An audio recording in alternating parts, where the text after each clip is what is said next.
Lunatic Design. I'm also known as Chris. Um, and I did 5 of these maps yesterday, actually. And I'm going to see how many of these I can get through today while on stream. I don't anticipate getting through all of them all at once. And I want to go over some of the tools that I use. If you notice, I've drawn entirely in blue. And the reason for this is that my scanner actually drops out blue colors. So the grid, which I use as a visual reference, the line work, all of this is going to go away via the wonderfulness of technology. I've done a sketch. As you can see, I got a little crazy with it, a little bit here and there. I started including the details that I normally do during this inking process. This process is long. Usually takes longer than sketching, because I try to take my time because I am doing not unalterable changes, but I am making changes that I don't like to have to fix. I don't like to have to fix things digitally in like Krita or Photoshop. I use Krita for most of my coloring. As far as the pens that I use, I have a few Pigma pens and these Tombos, the soft and the hard ones. You notice that some of my pens have this pink tape around the bottom. These are my, I refer to these as my old and busteds. These are the ones that are either starting to run out or have almost completely run out. And I use these for lots of broken line work and detail stuff. These are like my favorite pens to start tying with. And that's not entirely because, when I break them out, it's because I'm done. But I'm going to come in here with my soft pen, which is the black one, and I'm going to go with a new one because I want really dark lines for this. Because the first thing I do is I want to start filling in the essentially the light blocking layers. And I'm going to come in here and I just pick a spot and just start going. See? It's pretty simple. Come in here and I want these ruins to feel like ruins. So I'm going to come in here and just kind of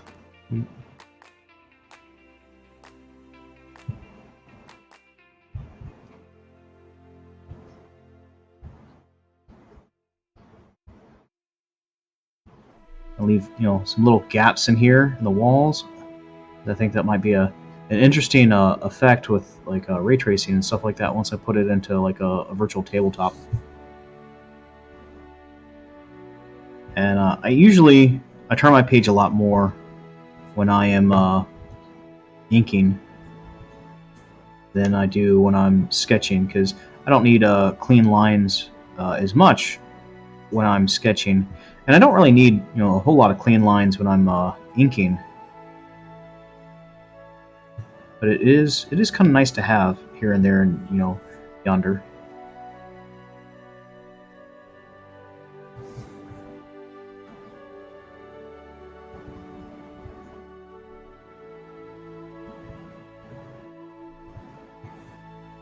I'll just come in here and do some drawing.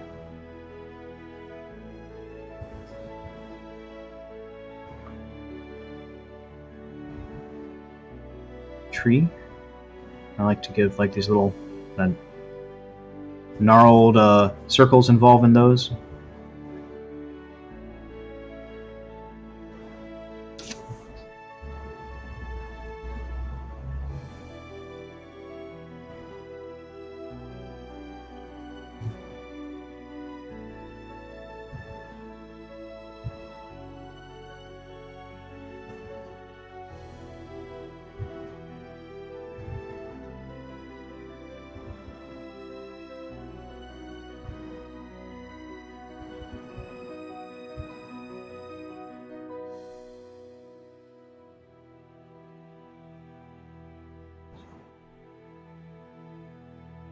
A little bit of a peek through in there. I'll show some buildings in different states of decay.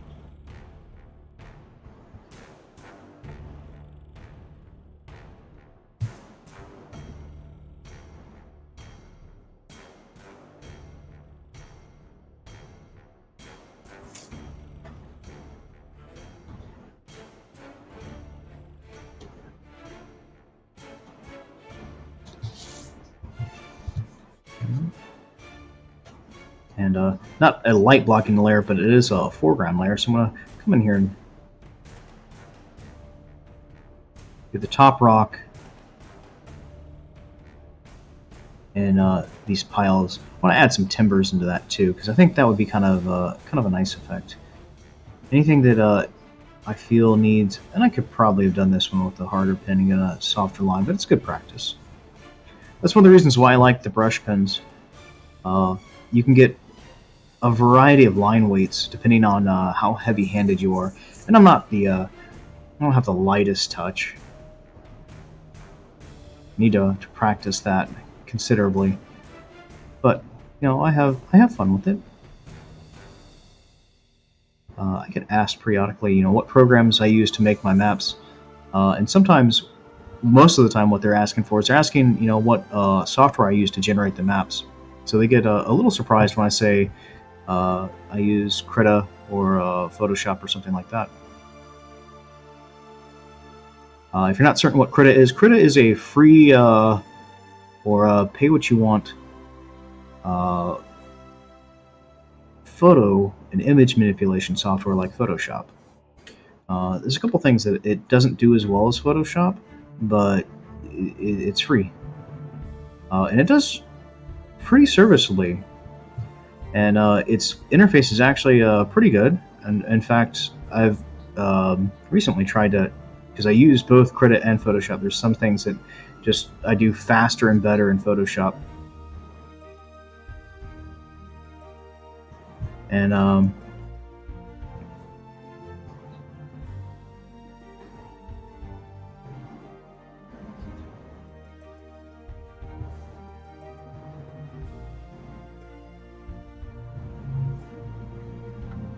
so I use both of those tools to do this.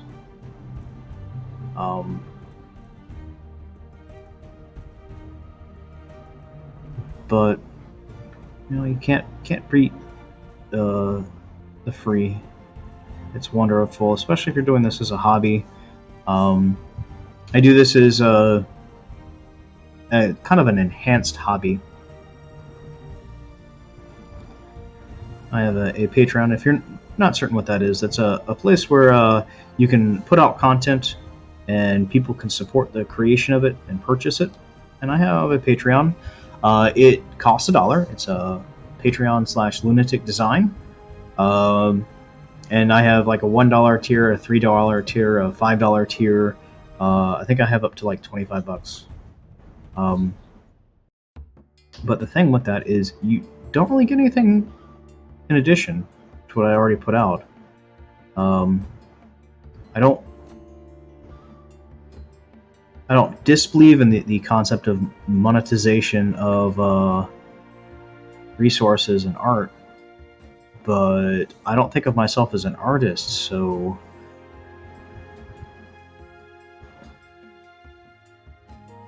the same content that you get here, you can also get from me on Patreon, obviously, but you can also get it on DriveThruRPG.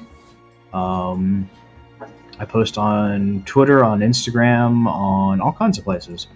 And my major goal with any of this is to create resources that help people enjoy their games. And all right, now this is a foreground element.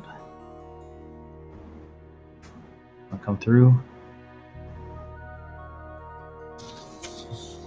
The post is there. I want to do this inside line nice and dark.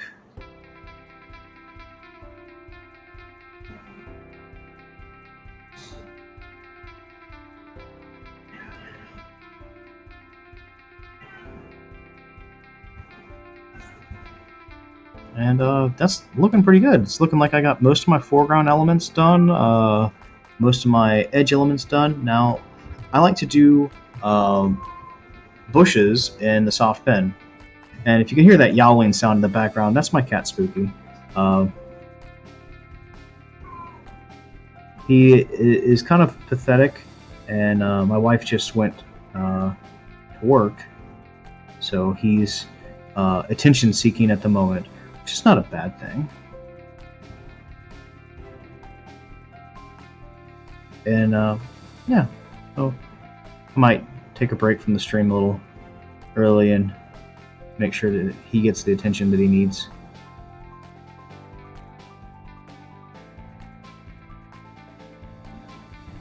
So I get told frequently from people that they can't draw maps. And I congratulate them because, you know, what a coincidence. Neither can I.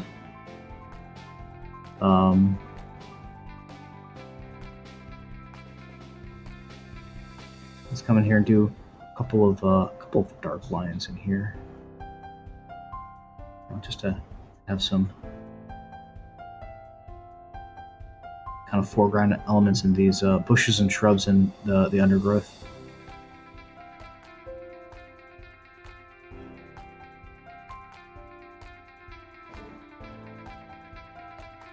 But they say that they can't draw maps, and I don't like that. I don't like that mentality of can't do something.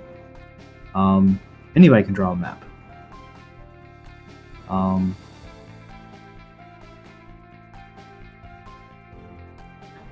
And I like to use bushes as the perfect example. So I'm going to follow this line. I'm going to make a lowercase m. Lowercase m.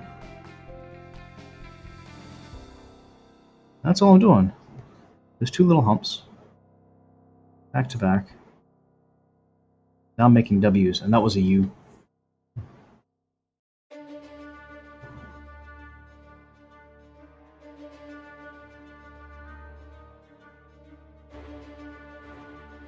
So, if you have an interest in making maps, and you're wanting to improve your pen techniques and stuff like that, and you know the things that we use to manipulate the material on the paper. One of the easiest ways of doing that is start doing like a lot of handwriting practice. Because most of the shapes that I use and pen techniques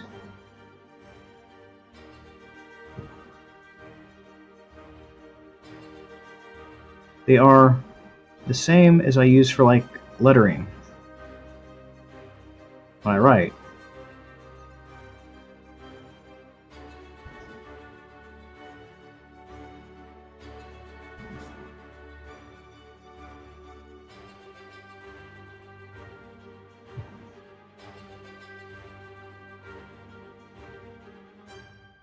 Hello and welcome to the stream. Feel free to jump into chat if you have any questions, or you can message me. I'm all over the place. I'm on Twitter at @carty_Chris. I'm on Instagram is Lunatic Design Maps, and I'm also on Patreon.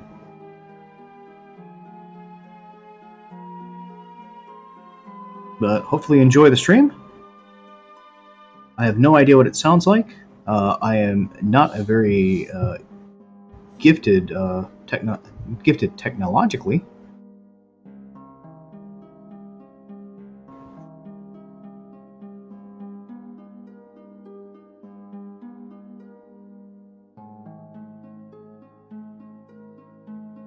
I know those are kind of joined together, but that's a really long run of bushes. So I'm going to come in here, just kind of move that out just a little bit. I'm going to skip probably both of those. Yeah.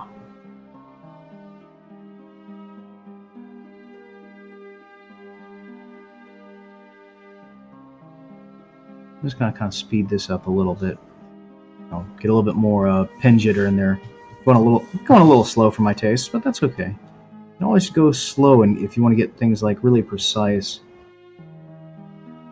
I don't usually try to get things precise. I kind of like that that kind of scratched in, sketched look.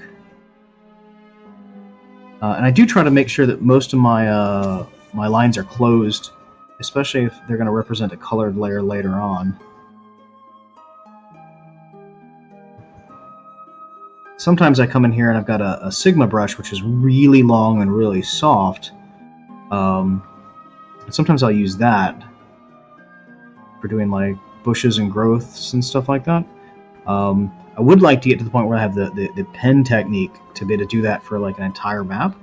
And I've done it for a map. It didn't come out as well as I wanted it to, but I'm just not quite there yet. You know.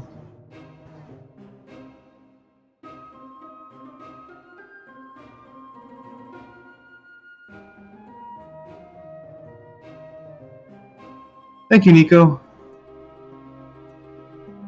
I'm wearing headphones too.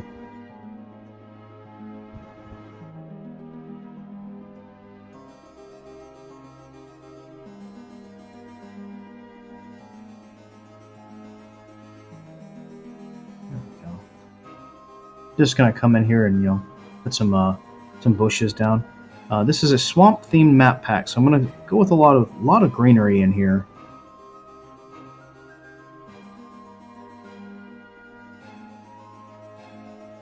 And we'll see how it goes.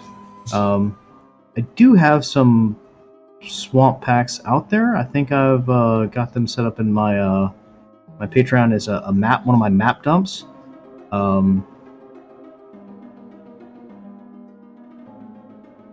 I think that my earlier maps are some of them are not very good.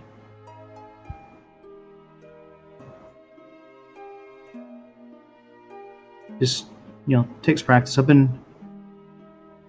got back into the tabletop habit not that long ago. I started off when I was a kid.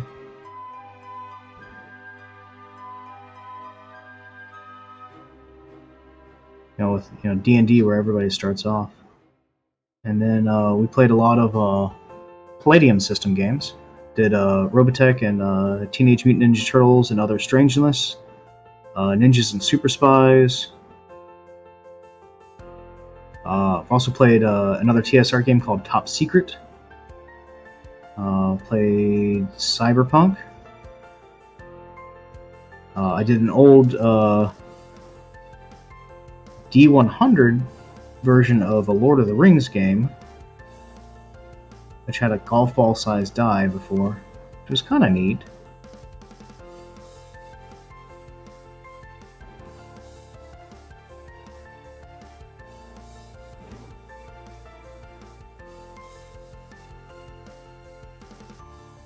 And then I think it was my cousin got me and my brother hooked on GURPS and the idea of universal gaming and stuff like that.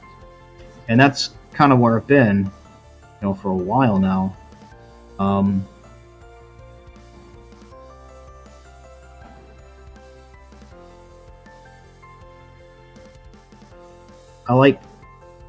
do a lot of homebrew stuff, so I like systems that give me the tools to play the kinds of games that I really want to play, and I like the generic the idea behind generic rule sets, because it's a toolbox for creativity, and I like to try to be creative every now and then. Ooh, I like that. I need to add a couple of little of those here and there. And I'm starting to play too much with the soft pen. That's okay. Because I'm going to interrupt that, I'm going to go ahead and put my name on this a little early. And I'll come in here and with my firm brush pen. It's a little easier to control.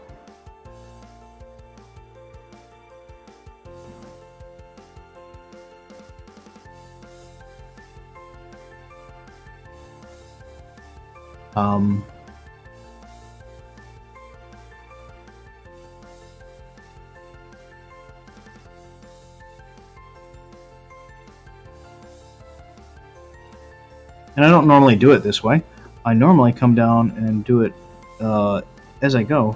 I'm just giving this a shot to see if I like doing one side, the thin side, and then the increased pressure for the bottom side, because I kind of like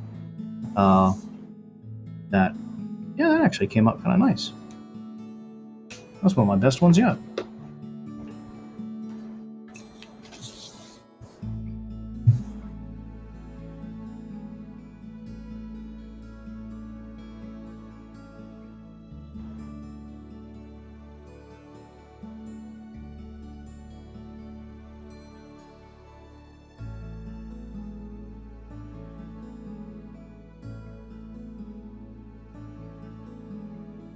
There we go. And I just kind of move around the canvas and look to see what's going to happen here, there, and yonder, and start adding things in. I think I'm going to do this tree in the soft brush.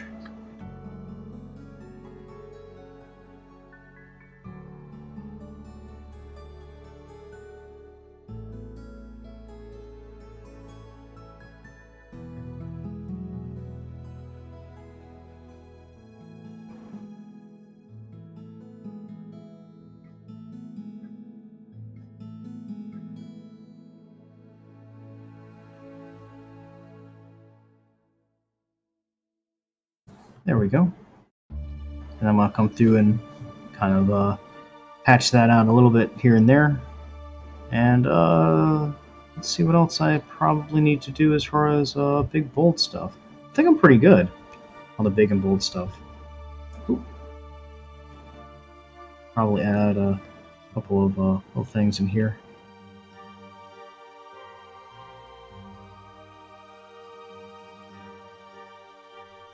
A couple little spots, just here and there. Starting to play. All right. And so we're gonna say adieu to the soft brush.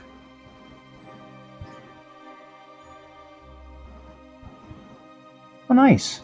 Gamma World. I don't think I ever played Gamma World.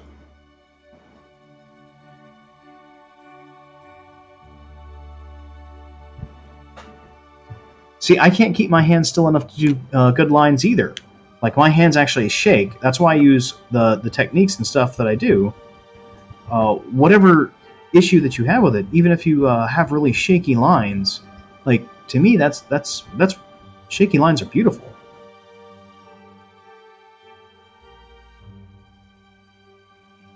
I mean, just because your hands shake, one of the best leather workers I know has this horrible tremor when he's trying to do anything,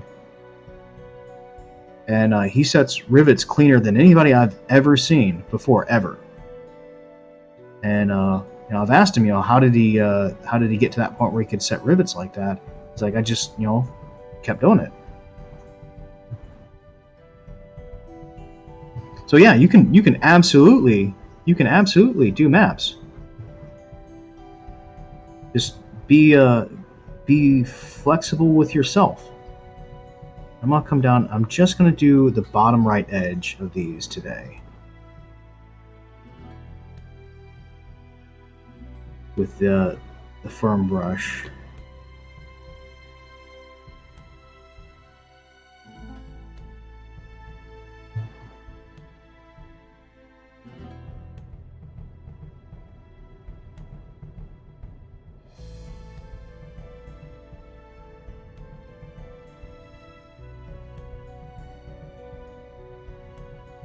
One thing that map drawing should be is it should be something that you enjoy. If you're sitting there getting angry with yourself or with your tools and your medium, which happens to me, I get furious sometimes with myself. I can't quite understand how I'm unable to put on paper the things that I see in my head. It gets discouraging, and at that point, that's a take a break moment.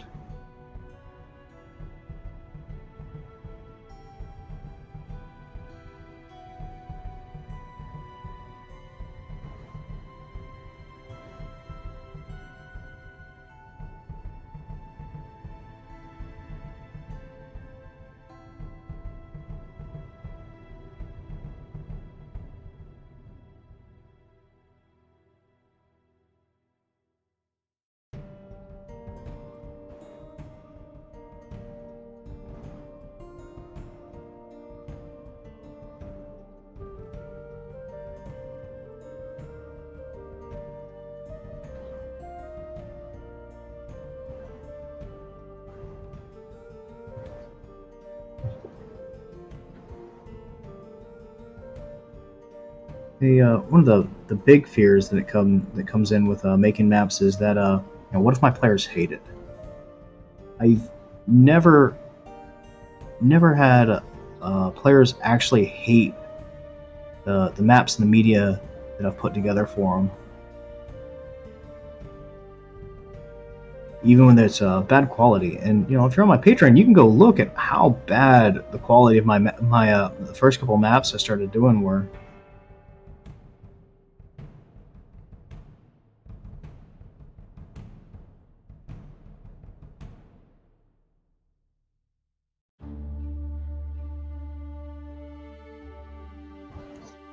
Oh, nice. Yeah, the digital mediums help too. Uh, you can go back and you can instantly make changes in a digital medium.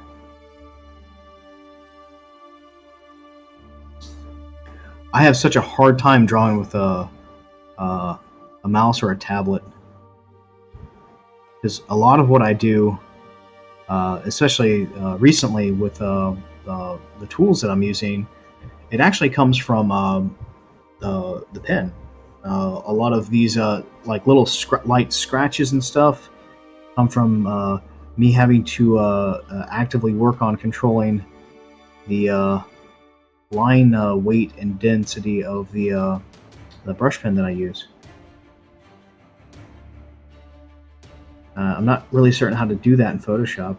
Um, there's a way, but all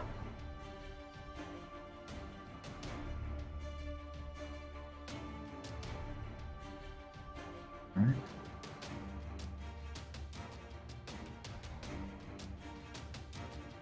And I even I've got an app on my tablet.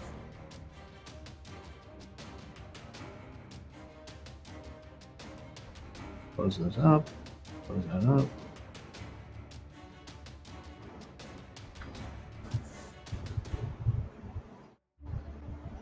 Which enables me to. I meant to add some. I'm gonna do it in here. Do it in these. Add some. Oh, like sticks and boards and planks coming out. I'll probably do one like. Oh, I could just tuck it in right in there.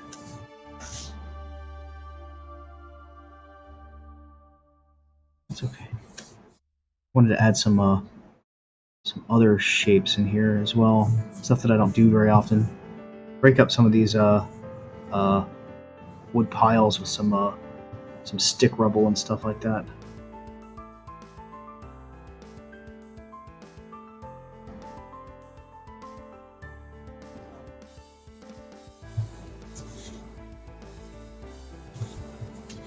And a couple on here.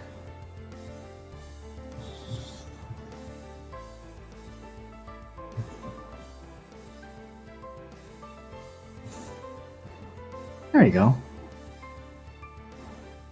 Some, just triangles. Just some, not triangles, rectangles. It's all the difference.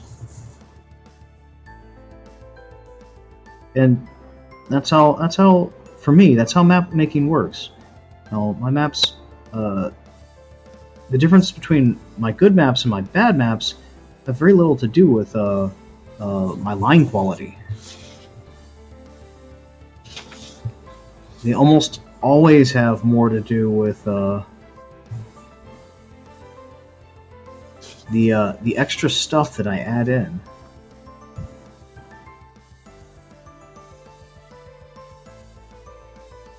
But along with that, there's this kind of boundary that you have to get used to of when is too much too much.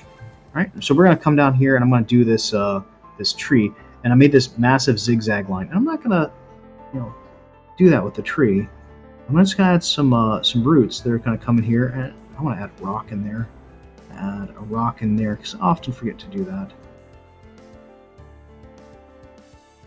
And there's my tree. And there's going to be rocks and little things that I'm going to add in here, and later on, once I start getting to that point, I'm going to come in here and I'm just going to make. I'm going to break that shell. I think that'll be nice. I'm just going to do like the foreground edge here of this bookcase, because I did a bookcase before. I really didn't like how it came out. It looked horrible.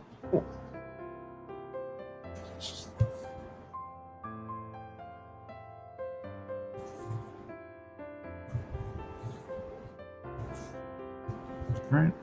And I'm gonna pause here for a moment so I don't forget to do this later. I'm gonna come in here with my. This is 03. You can go finer. I don't really like to go a lot finer than this, and I want to add some books to this bookshelf.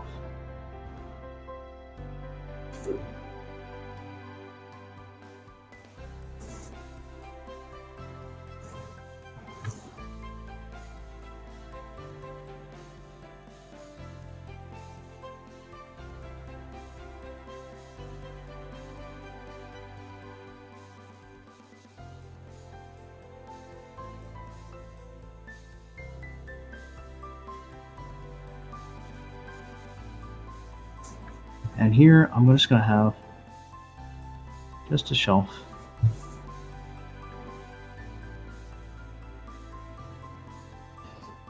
And there we go. And hopefully when I color that, that looks a lot better.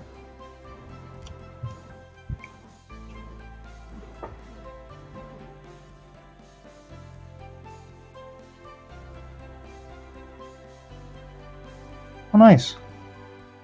Oh, I like watching people draw too. You know, pretty much for the same reason.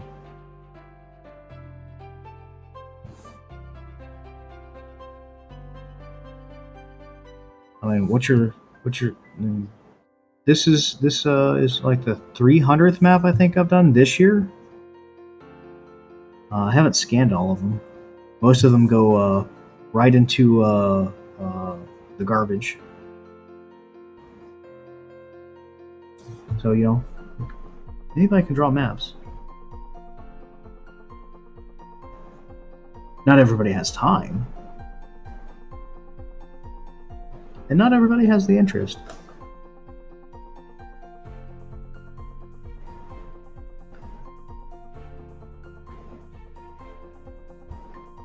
And so, yeah, my mom, on the other hand, my mom was an artist. My mom was an amazing artist. She could draw, she could paint.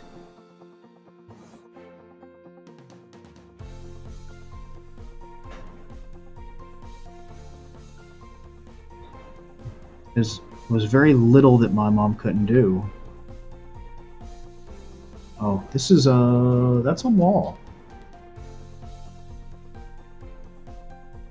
So let's try to grab that one. There we go.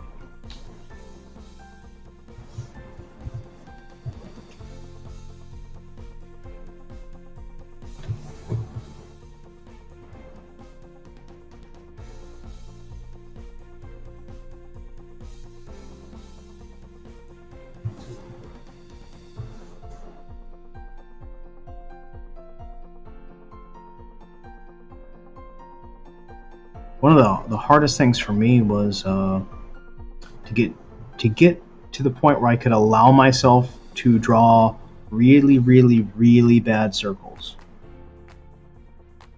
I kind of had to give myself permission to do that.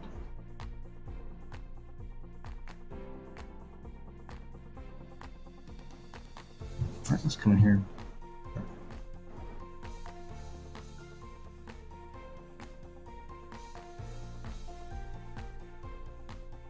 I didn't add any stones to that one, so let's come through here and we'll add like 3 stones.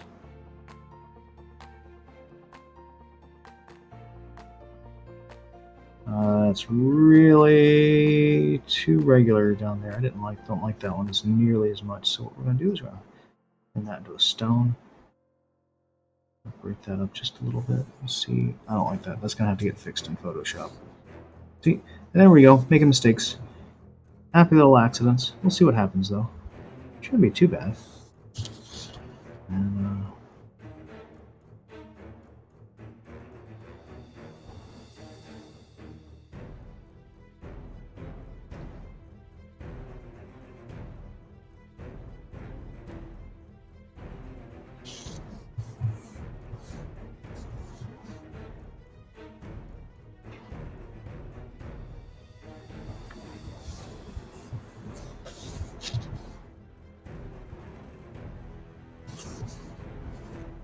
One of the things you'll notice that I'm doing is I'm doing it almost in reverse order.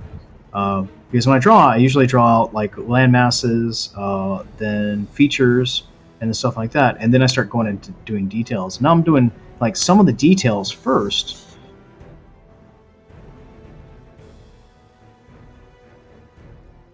I want to put that.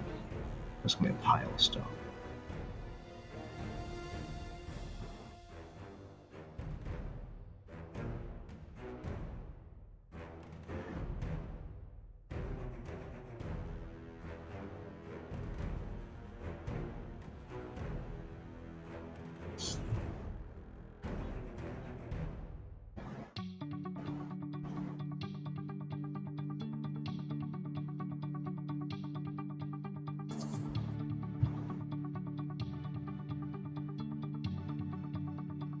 Okay, I'm starting to get a little too regular with my stones. There we go.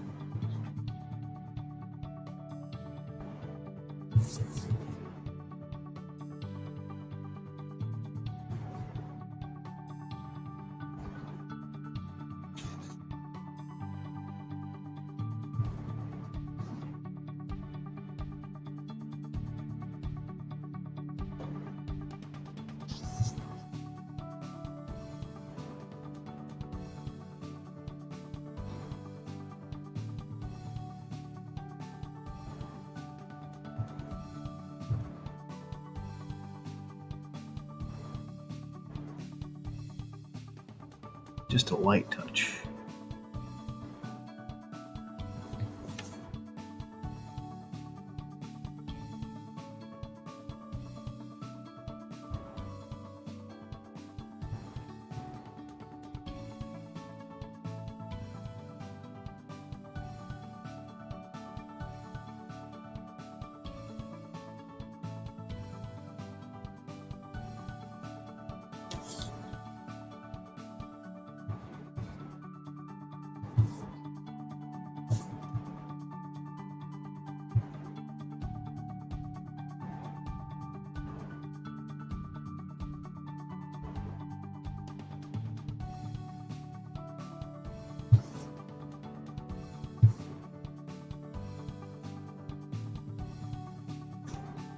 There we go.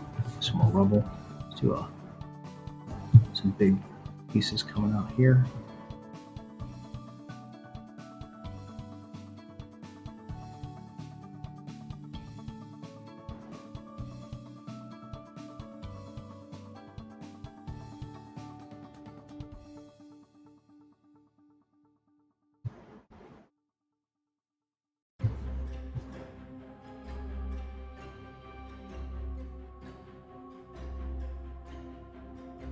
There we go. I think that's kind of nice. Yeah. Crate.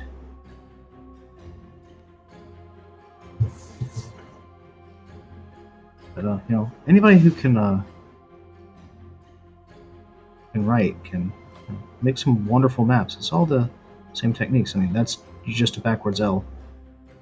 No, that's a correct L. I am dyslexic, so that did look for a moment. I was trying to draw a backwards L and drew an L. Well, that happens. So a lot of what I do is, you know, there's an L. There's an upside down L. There's an L. An upside down L.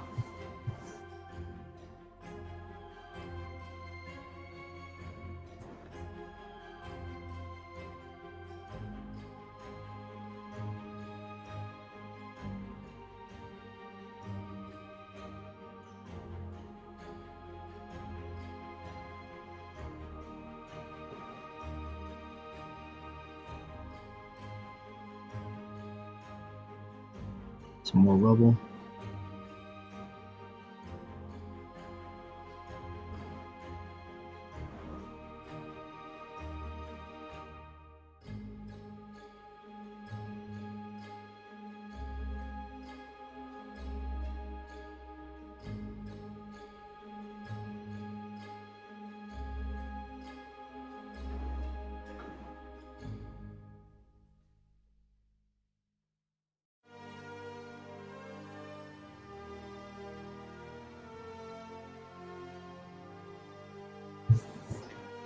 And there we go. We just add some stuff, some shots. And as I go, it's just gonna keep getting the complexity of the map is gonna get deeper and deeper as I go. And add a couple stones. Doing too many circular stones. It's okay.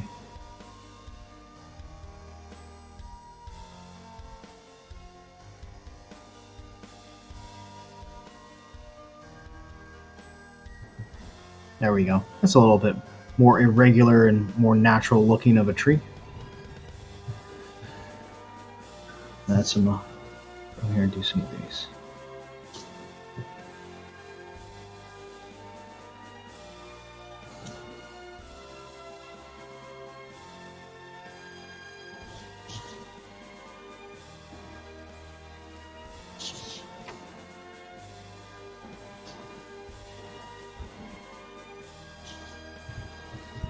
Oh, you have a great day, Nico. Thank you for coming and watching.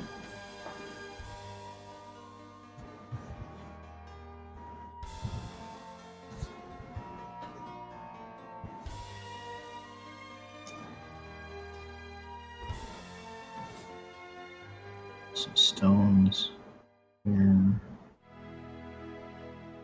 Oh, big one right in here.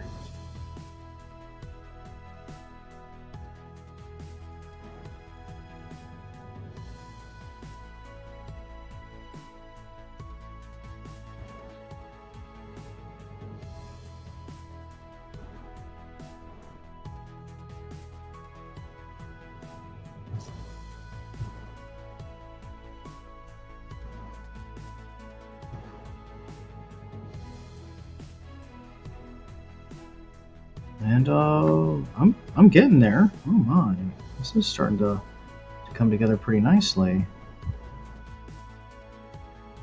Are there any other trees I got to do? No. All right.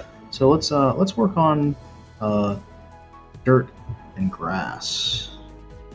So this is going to be sort of a grassy path here.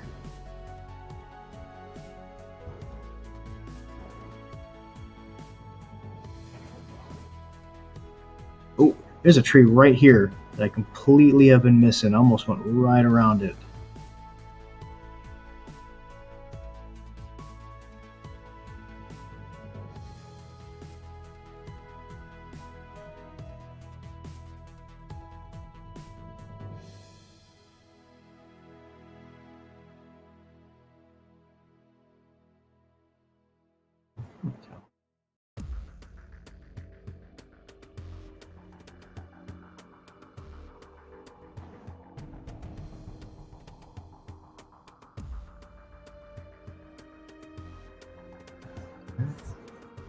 And so that's a grassy path. So this is a grassy bank.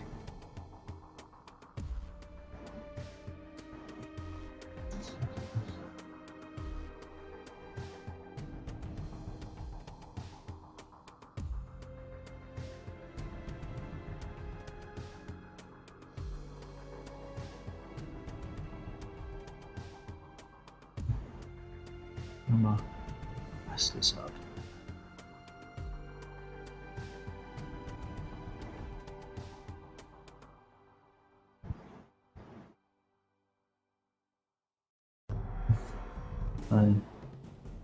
I'll make my hand shake.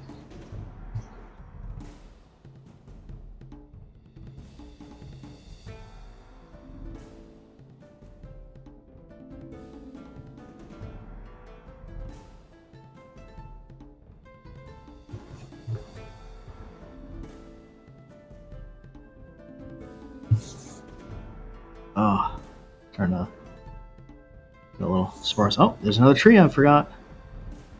That's okay. Let's throw some stones in here. I got plenty of time. So, no rush on this. Get some of my root structure in. There we go. And this is going to be a mud bank.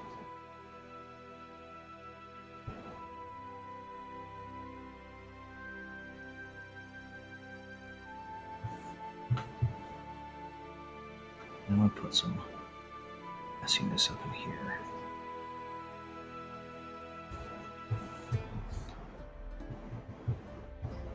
And I'm gonna do this as a grassy bank. I like a lot of grass.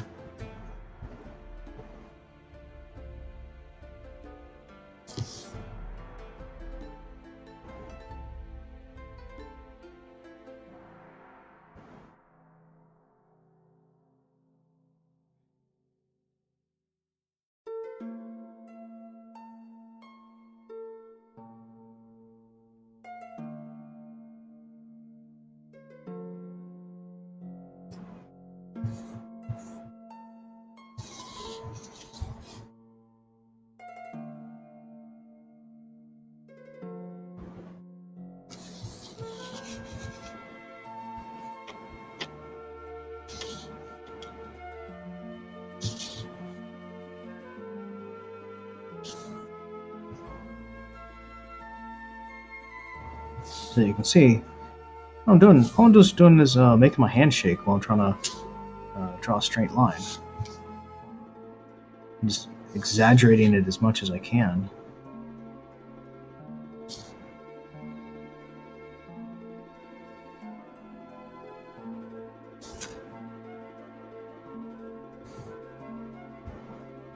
I want to cut that off right there. I just want to have this like right out in the water. There we go. I kind of like that.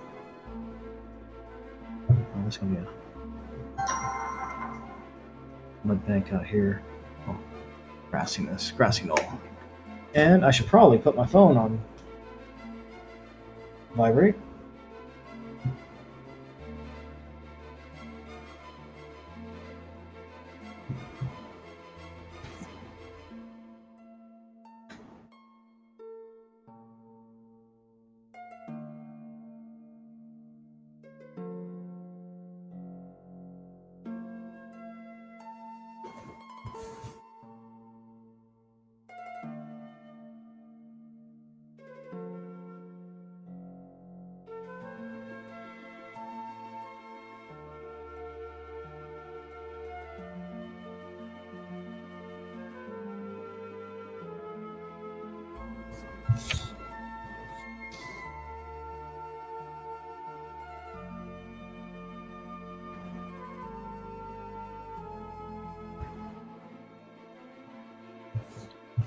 I don't know what's going on here. That's fine.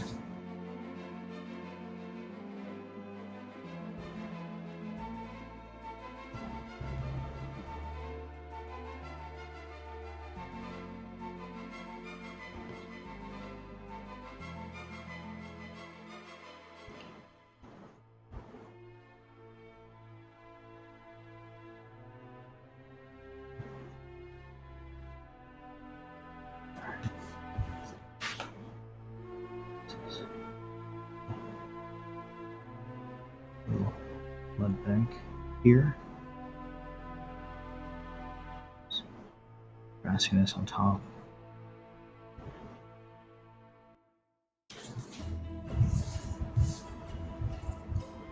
And some of these, where I have some space, I might go back through and just add a little layer of like brown mud to the outside of them. I think that might look pretty cool. But I think that might be too much. So I'm gonna.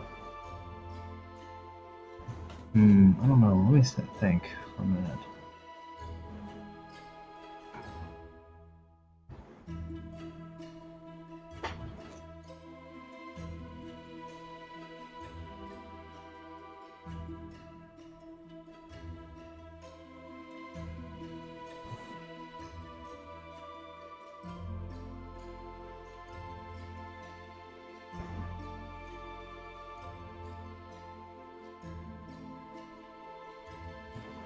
I should have broken that up some more.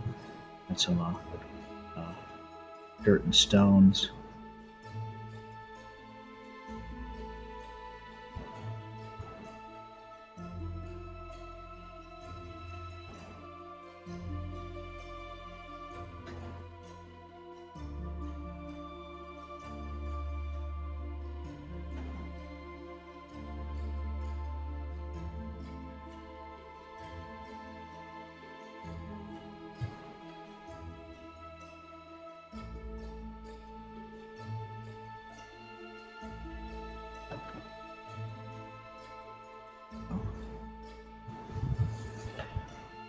Okay.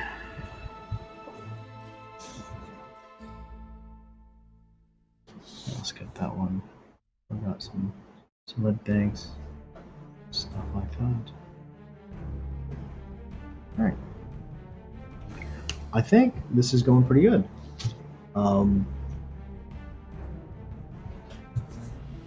So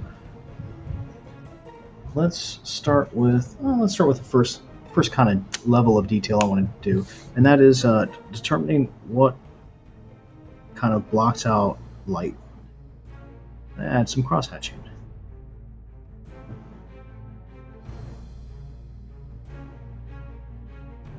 And I really like this back and forth Dyson Logos-esque cross hatching, because I don't make very good parallel lines most of the time, and with this, it's kind of okay if you don't.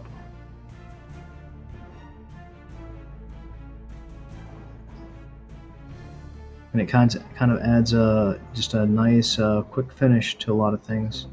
When I first started doing it, I was spending so much time trying to make sure that all of them looked right. Well, there's an issue with that is the purpose of cross hatching is to shade things rather quickly. So by taking too much time with it is making it not fun to do. So for a while, I just completely stopped. I think my map quality suffered as a result. I wasn't having any fun with it.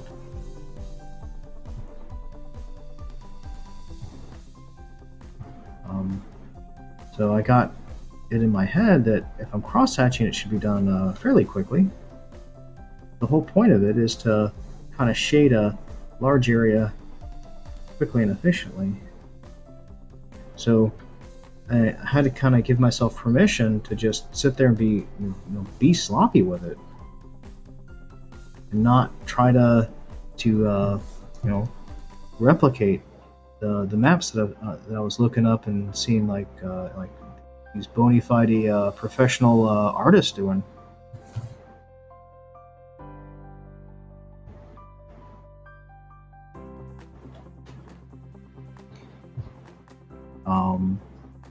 Because when I was trying to do that, I was causing myself no amount of no end of suffering. It wasn't fun. And drawing these should be fun. Like this game, we do this for entertainment.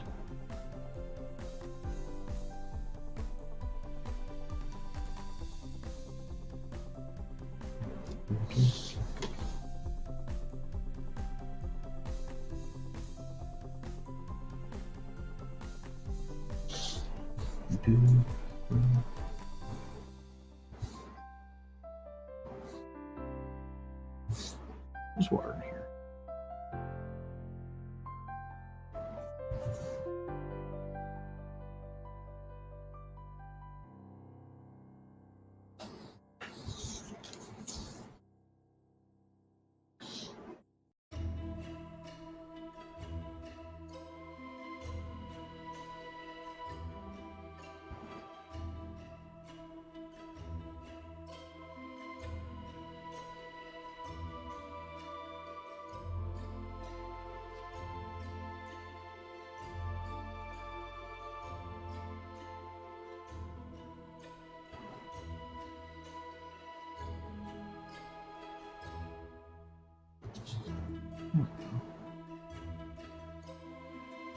I'm gonna take off a couple of these. And there's my well. I kind of like that. It's one of the better ones that I've done.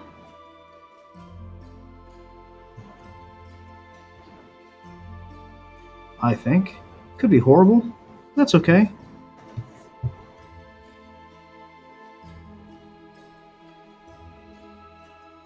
You have to give yourself permission to mess these things up. You're allowed. Nobody is perfect.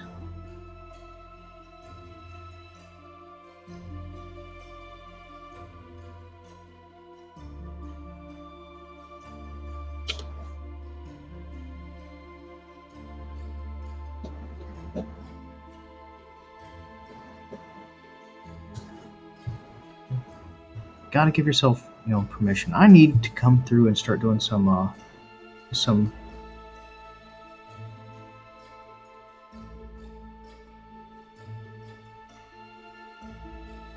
Oh, okay. It was from the top down, not from the bottom, that I liked the best. So you just drag out. Like little drag out lines and don't connect them to anything. Just kind of push with your pen. Just push.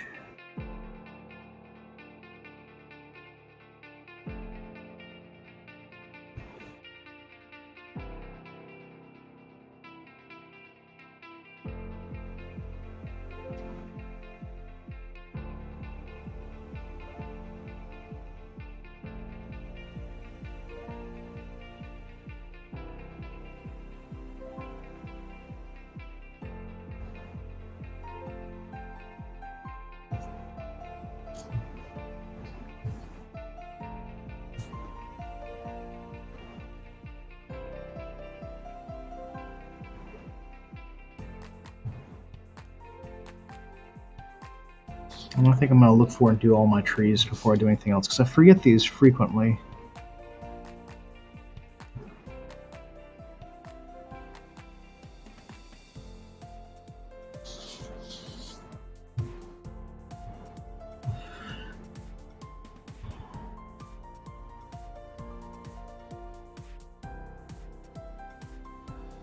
Have I missed any trees? Probably. Almost certainly. I have almost certainly missed a bunch of trees. So,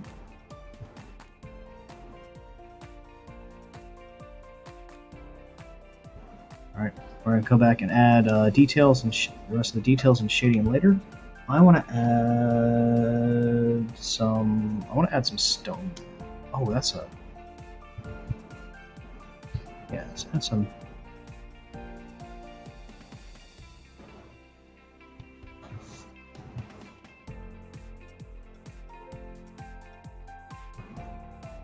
There we go. There's dirt. Okay. I don't know what I want to add next. Kind of getting a little lost at the moment.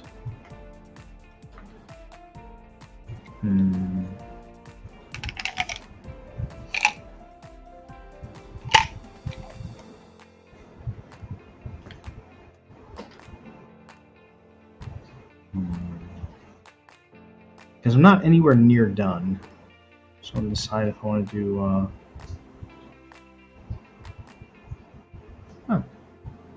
Let's just keep going with details.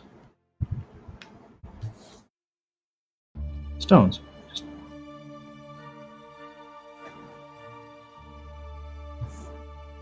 Oh.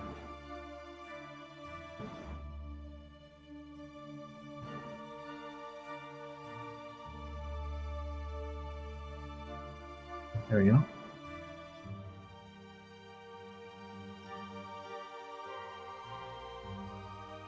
Just kind of follow the border of it.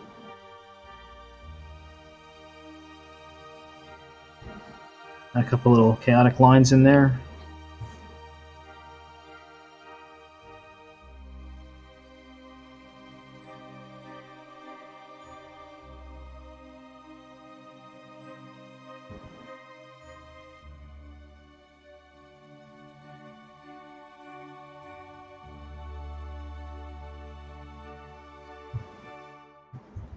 And there we go.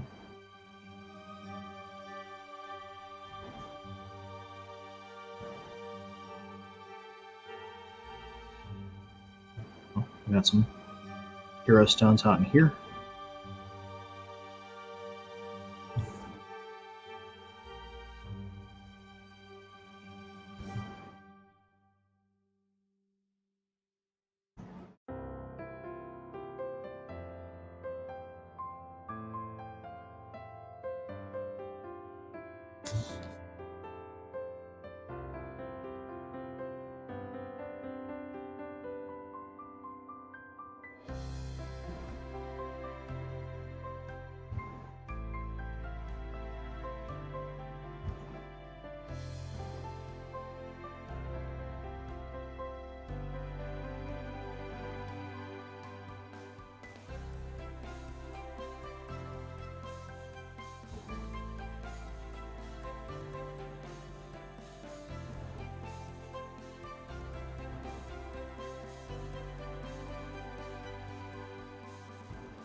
And just add, countless little details to things. Now I can go through and I can texture up all that wood, but that's a lot of wood to texture up. I don't really want to.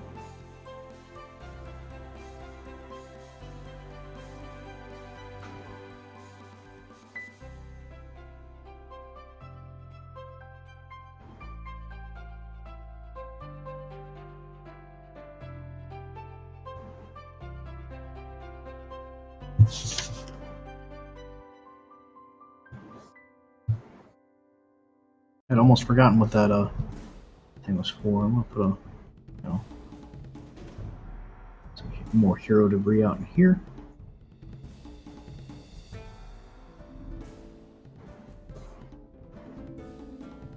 Ooh, I didn't crosshatch any of this.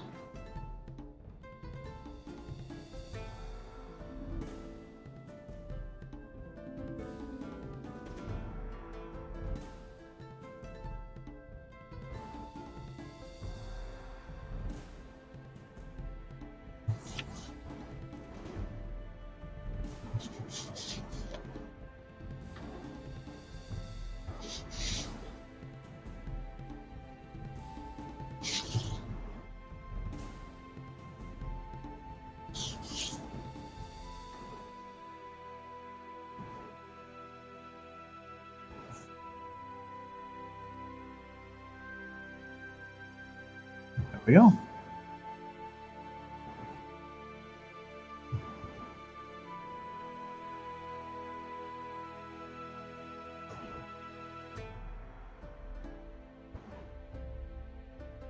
Do a couple of these as hero stones, not all of them.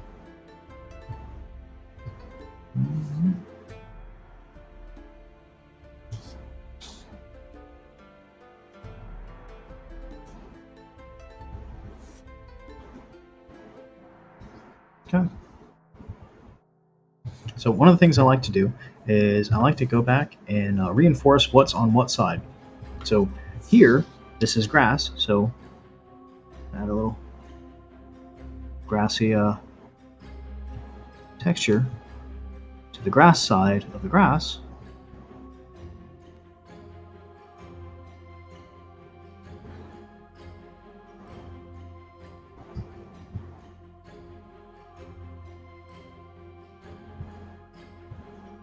The heck you say? Yep, the heck I say.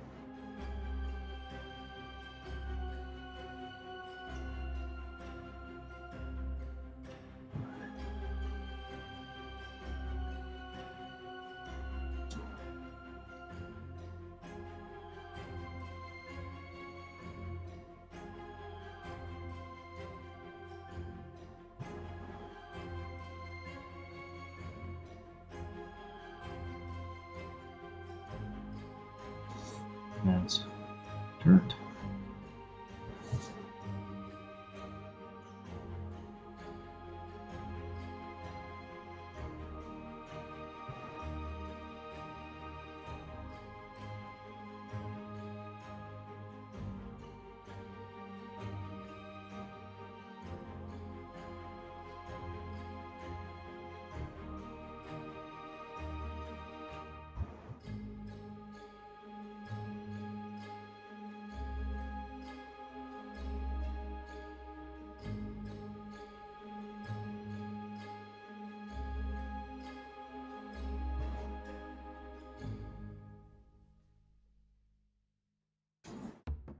And the reason why I do that is because that immediately fills in like an entire level layer of detail with just a zigzaggy line.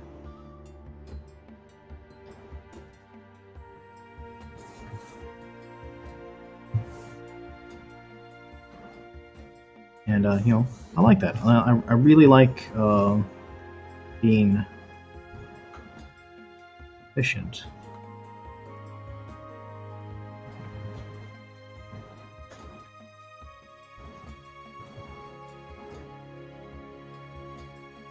And I used to get really complicated with the grass too. Like I'd come in here and I'd do a layer on the inside where the overlap and has work on really trying to make these grass layers and stuff like that like filter in very naturally. And now I just make zigzaggy lines.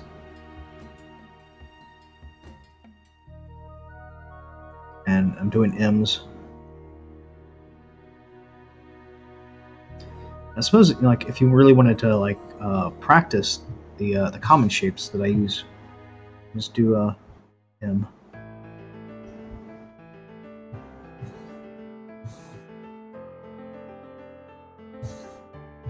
All right.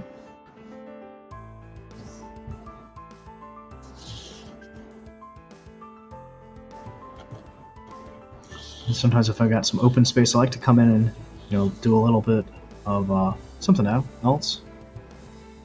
But one of the things I really want to try to do with this, and this is probably a horrible idea, and hopefully it doesn't break it, I want to make some tall grass.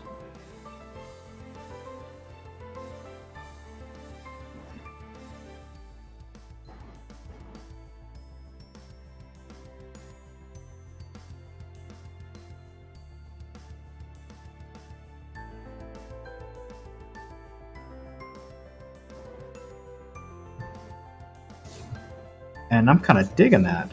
So I'm going to do that sparingly, and I think I'm going to do that as a filler later. But now I got some other things I want to do. So I'm going to come down to firm, old, and busted.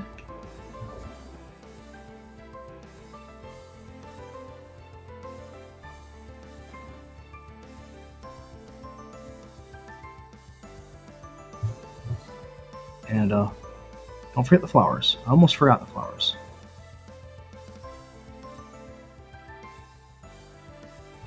And I really, really try to make sure that these are enclosed. And that's way too regular. Should have just skipped those. So that's okay.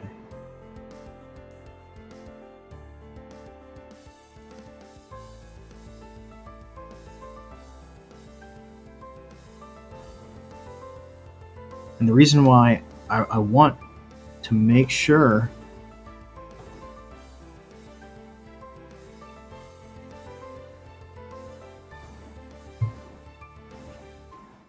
these are closed is so when I go back in and start coloring the map, I have to make fewer corrections. I have to make fewer fixes with lines that are closed.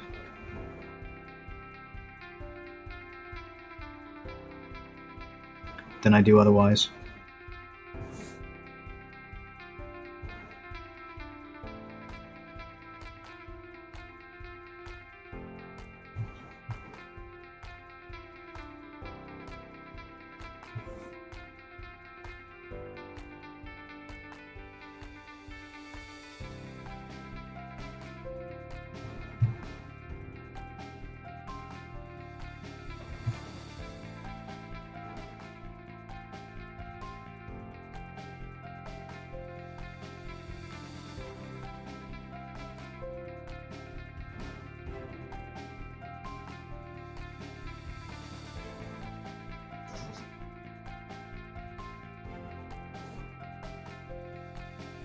I like that. Let's add some flowers over here to this side of it. And you want to make sure that you're making big enough small circles that there's room for color.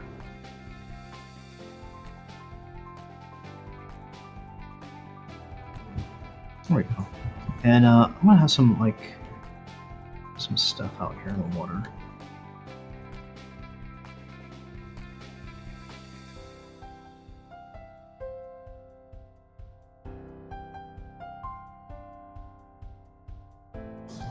I'm gonna do a lot of stuff out in the water.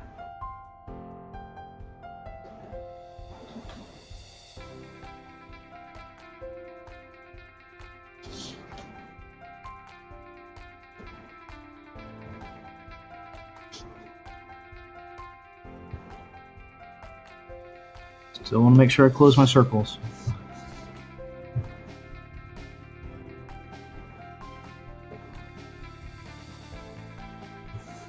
Choke this up with some reeds and stuff.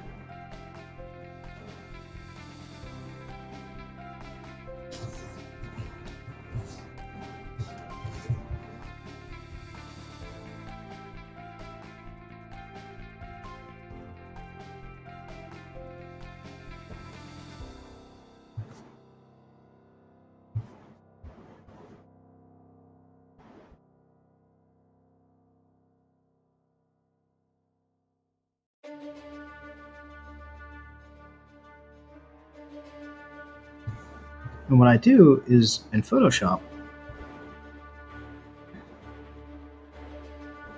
I go through and I leave all these little things. I leave these unfilled in the background. Um, and I have what I refer to as my safety layer. Because sometimes I don't always fill everything in, and that gets filled in with like this dark, medium gray. Sometimes it gets filled in with like a dark grayish brown, depending on, or like a dark metallic color, depending on, what's the nature of the map that I'm doing. I'm liking that.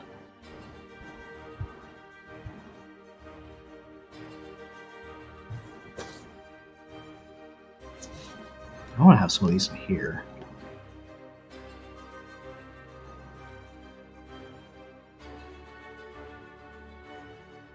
Because I scan these as in as black and white, and then I convert them to color. So what I get with, well, I do them as grayscale. So what I get is I end up with these kind of broken circles. These circles that aren't like entirely. It really kind of muddies up my line work a little bit more, which I really like. I really like dirty line work. All right, I want to take a break from doing that because I think I'm going a little overboard with it, and I need to indicate where my water is. And the way I indicate water is I just come in here and I start outlining the broken line, just, some things, some bits and bobs. And these are in the water, so I'm going to give them some water lines around them. This one's definitely in the water. I just kind of come in here and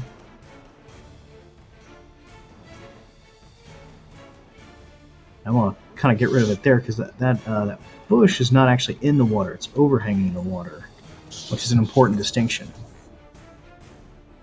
And I'm going to do like 1 or 2 passes of this.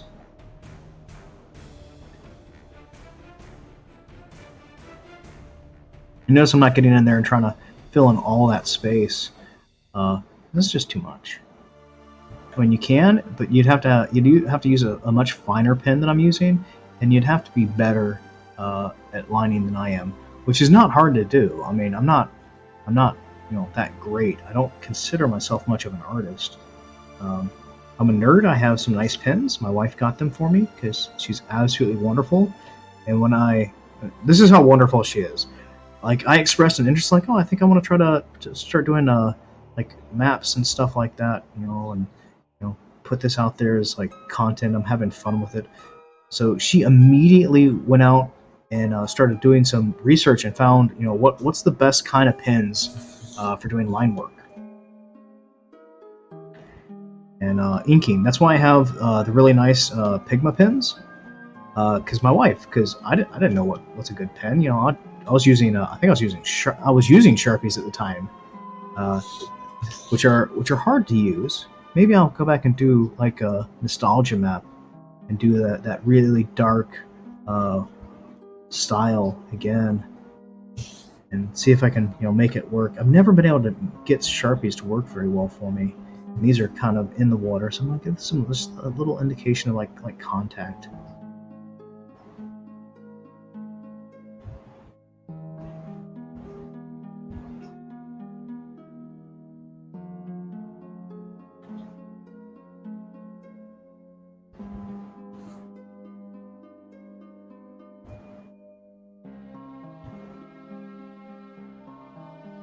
And I planned around these dots, these hole punches in my map a little better this time than I did the last time. I had to make like 4 or 5 corrections the last time. It was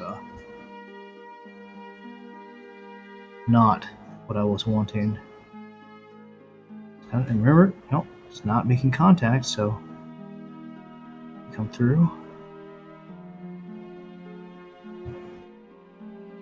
Not making contact with the water.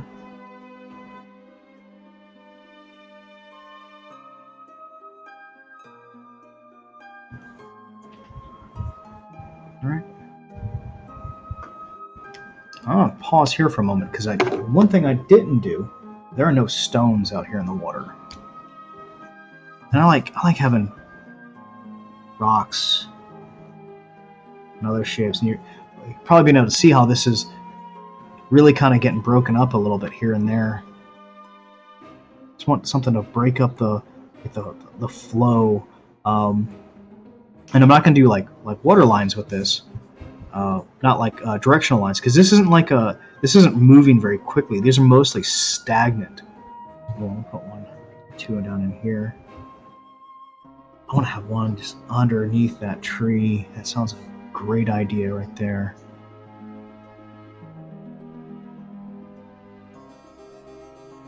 And yeah, bring that up just a little bit. There we go. Now give me some shapes to work with.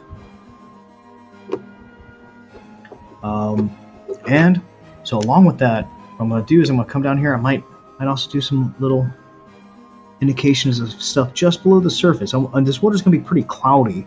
I don't want to do a lot of it.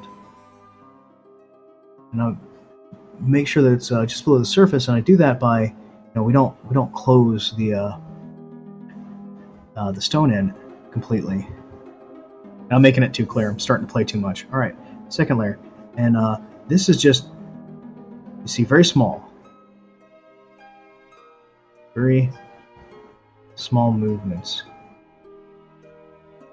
I'm gonna come in here and just kind of these surface rocks and stuff like that. They only get one. I found that if you start adding like multiple layers to your rocks, it really starts getting too much.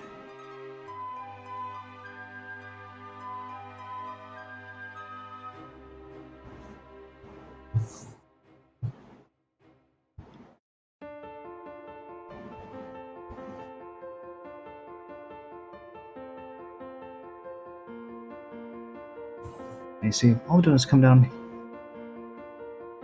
well, wavy line to indicate that there's some water movement. This. Oh, I completely forgot that there's water around this tree. It's fine. Let's do all three, both layers. Not all three. I don't usually do 3 layers of it unless I'm doing like an environmental map, and only if I have a lot of space. But I want to try to get at least 2. I'm going to completely skip it there, even though I'd probably be able to see the second layer.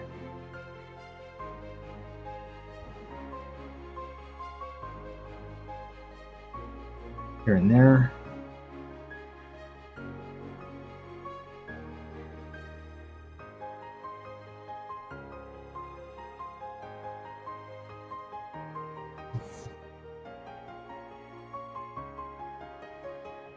I think I'm adding a 3rd layer in there. Am I adding a 3rd layer in there? I am kind of adding a 3rd layer in there. All right, so let's come over here.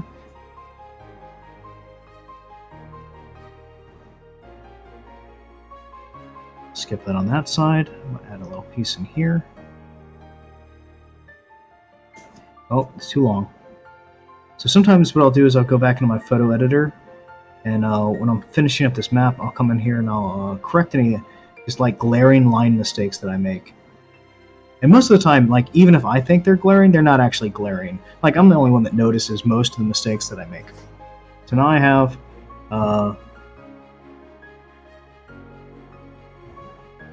some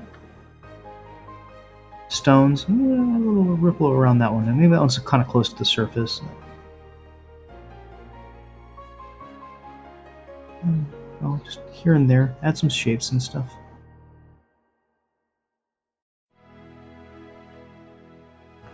It doesn't take a lot. Just touch it. All right. So dirt. Dirt's going to get just a continuation here. And the thing that dirt gets like little like half circle pebbles. See that? All right. I'm going to come in here and give my kind of like indication line, just like water.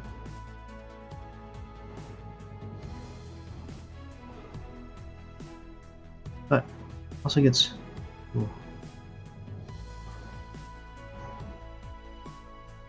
bigger circles. I'm here and just like So every now and then, close one up and make it into a rock. I need to not do that with this pen. All right, don't play with that. All right, here's grass. Here's dirt.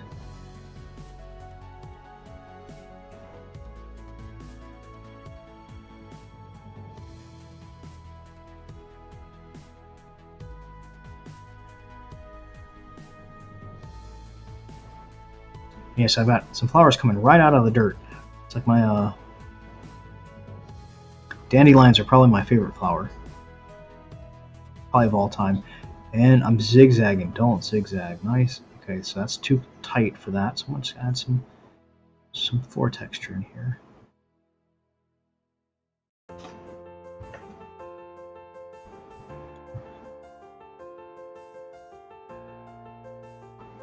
And like if it's very gravelly, you can add a lot of those little stone textures.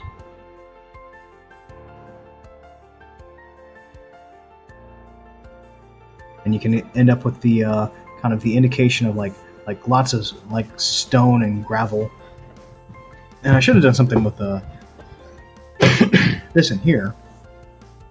But I think what I want to do is I think I actually want to have wood floor in here because it's got a lot of green, some muddy brown. I want to add maybe some like. Do I want to do that?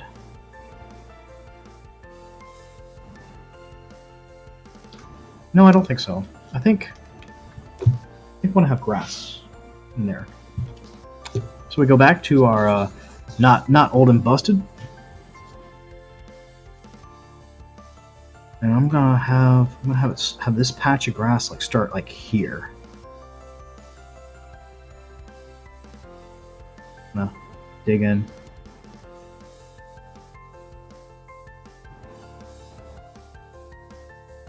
And remember, when you're making these long continuous lines, break them up with something. So I'm gonna have a patch of grass in there. I throw a stone in here, a little bit of a board. I'm having a hard time getting back to that zigzag.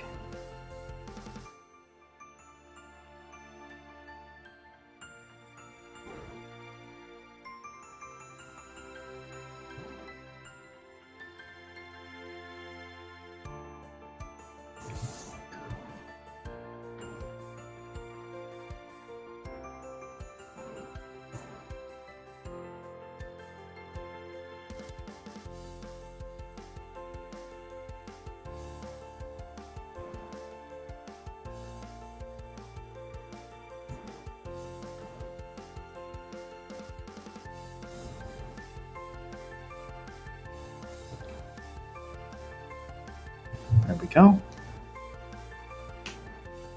So do some of that.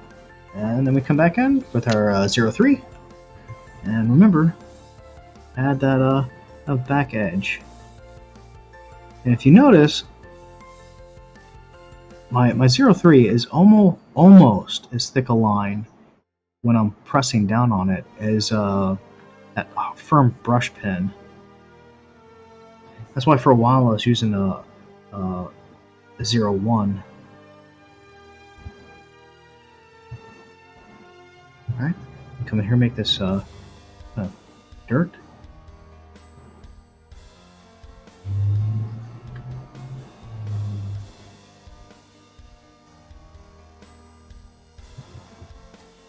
And the reason why I use these lines is because you can use them to really start indicating like depth and stuff like that. I like a little, dirt, gravel. And if you close these up, that's fine. It just you don't have to. It just gives you lots of little stones.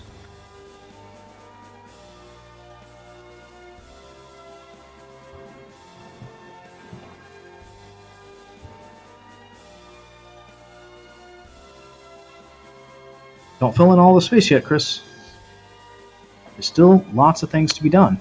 All right, so got my dirt in here, dirt in here, dirt in here, dirt in here, and sometimes running your finger along it to see where you are, and kind of helps me a little bit. May or may not help you. Hmm.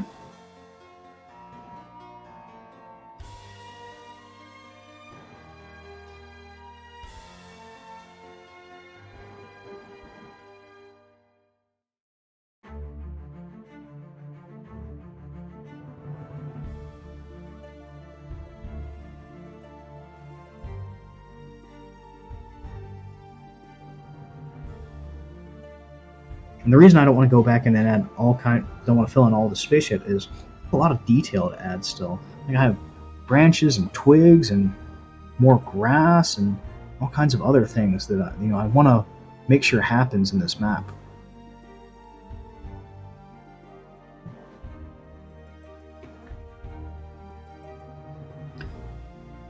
And like you can always go back and I guess fix things in like your photo editor.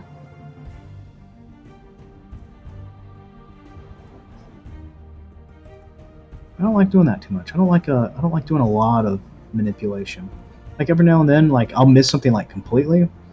But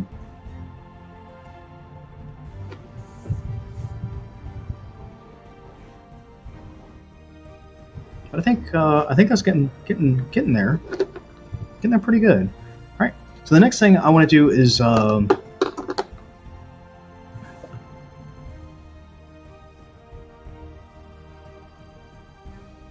back and add some texture to these bushes.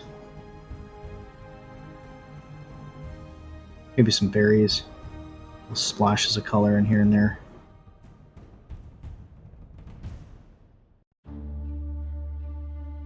By completely leaving those out, let's add some berries in here. I keep hoping one of my players is like, oh, we're hungry, let's grab some berries from the trees. If you don't know much about survival, when you run into berries out in the woods, don't eat them. There's stuff out there that's very toxic and very bad for you. I used to be very, very much into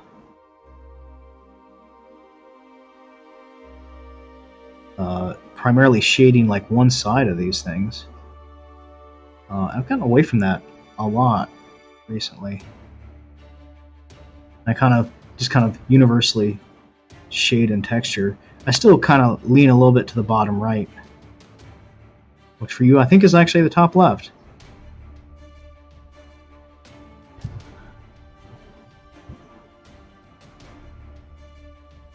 So just add things that are going to be challenging to color around later. There we go. Let's add some.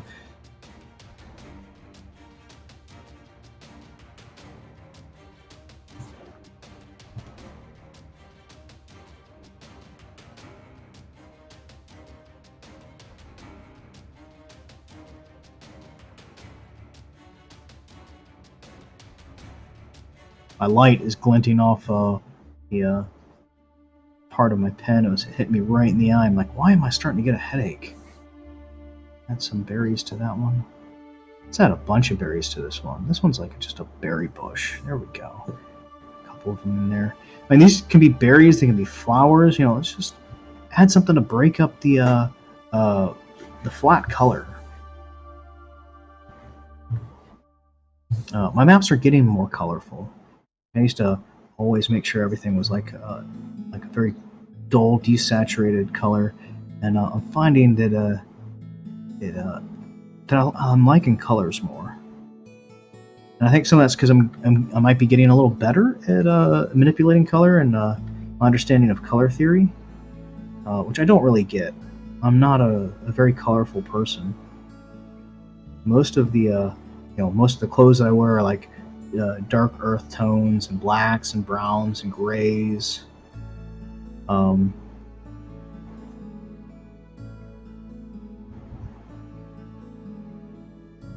I can't even tell you how many pairs of black shorts I have. Because I am a Floridian. We all wear shorts and sandals.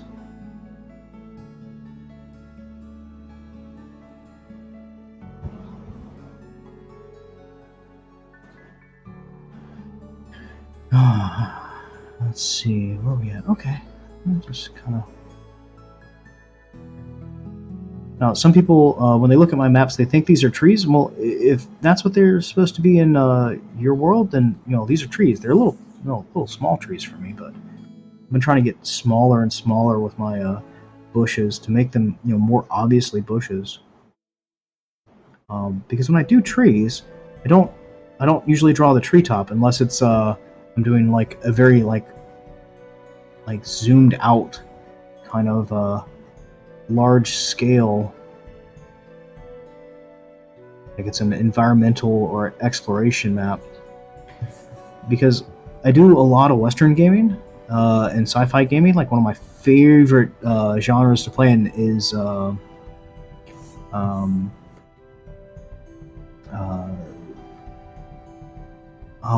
my brain just cramped on it. So I'm trying to do it without risking the wrath of Disney. Is the space opera genre, like Star Wars. Oh my God! Well, nobody's gonna hear it anyway. Not worried about it. At least I shouldn't be. Which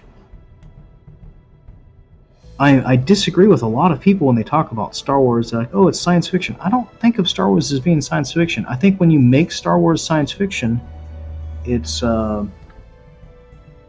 makes it bad. I think that's what, and this is personal opinion, and I'm risking the wrath of the fandom, but I think that Star Wars is fantasy. Specifically, if you're familiar with Japanese film, it's I think it's pronounced Changbara, which was a form of kabuki theater that involved like samurai and all kinds of other things, and these fantastical forces. And it was called Changbara because they would actually fight with real swords, and that's kind of like the sound that you would hear would be that Changbara sound.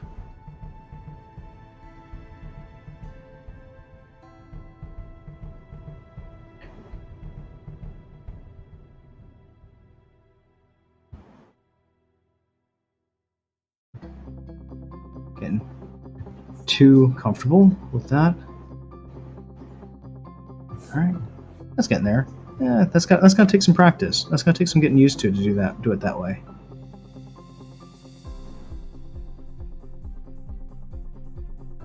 Maybe a little sparser. A little sparser is better.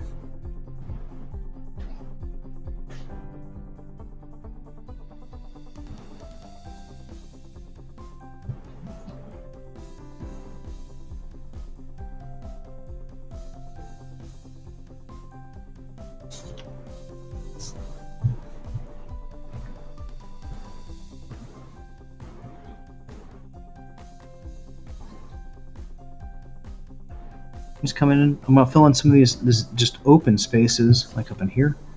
This tall grass.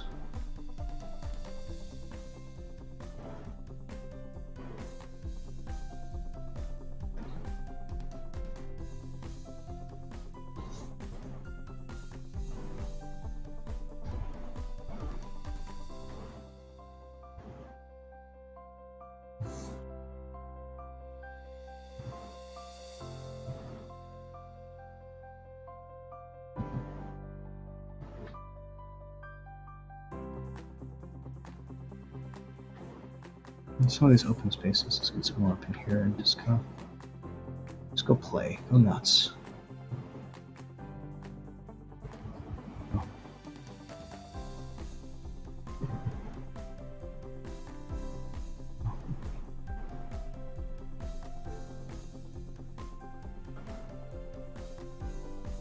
All right, let's leave out some of that for now. All right. Still not close to done.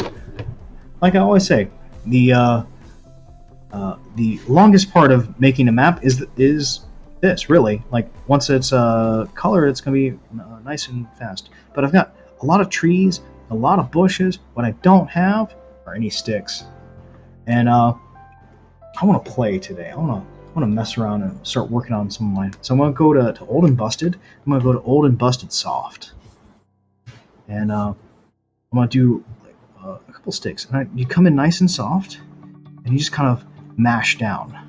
Right? That's a little straight. That's okay. We're gonna do another one, and it's okay if it goes over stuff. I'm gonna boom, boom. There we go. Make it kind of like a zigzag shape. Boom. Or you can just start off nice and thick and just kind of pull it out as you're going. Oh, I like that one a little better. Maybe that's what I need to be working on. It's coming out. There we go. And this gives you a chance to practice your tip control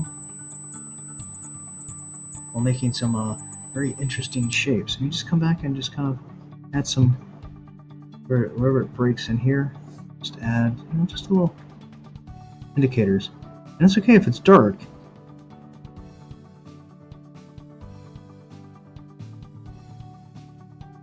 You see? It doesn't need a whole lot, especially once you get a lot of stuff going on in there. I'm gonna add one right here in the water.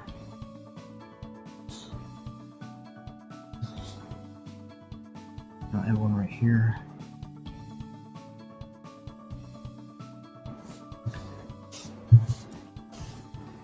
And my other maps are just positively littered with sticks. And one of the reasons for that is because when I started doing sticks, it was really one of the only details I could think of to add was, you add a bush, add 3 or 4 sticks, add a tree, add 3 or 4 sticks.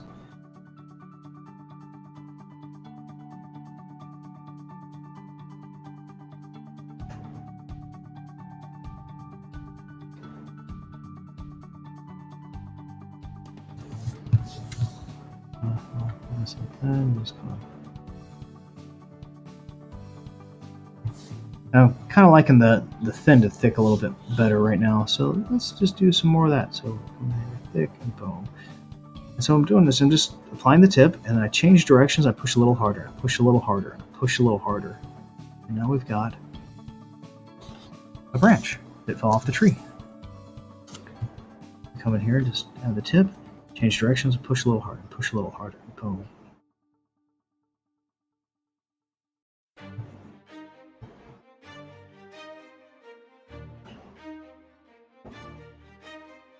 I like that one. That one's kind of nice.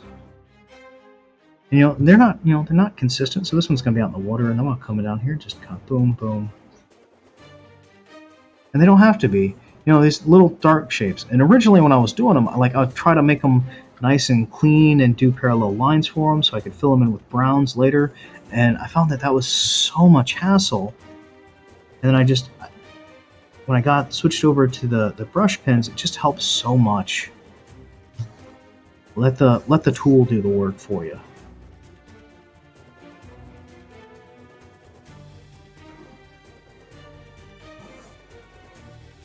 You don't have to add a lot. Just add one here or there.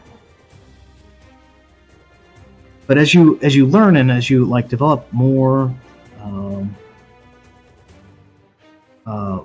more technique and more ideas for stuff like that. What it's not really technique.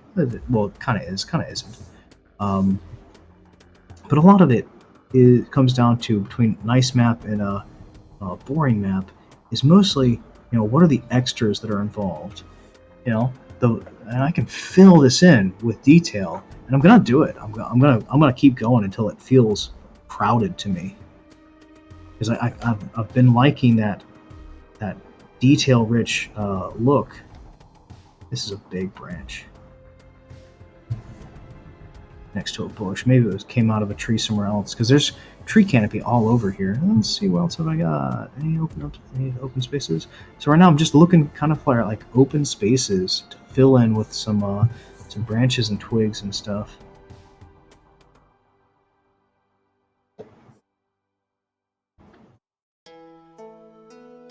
And I got a bunch down in there. I don't have so much. Oh, I don't have any out here in the water. I'm gonna come down here and just kind of.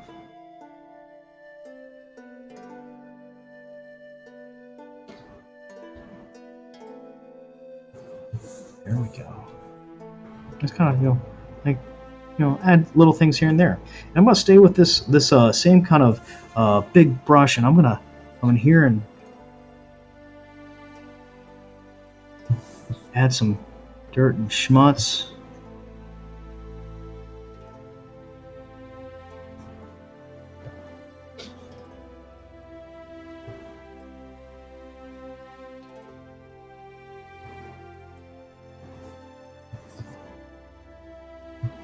It's okay. I just add a line.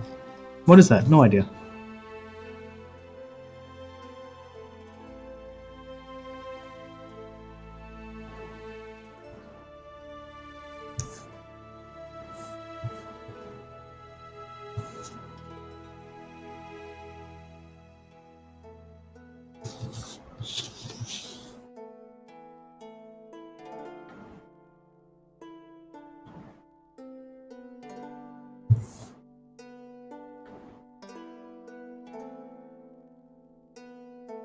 that stuff?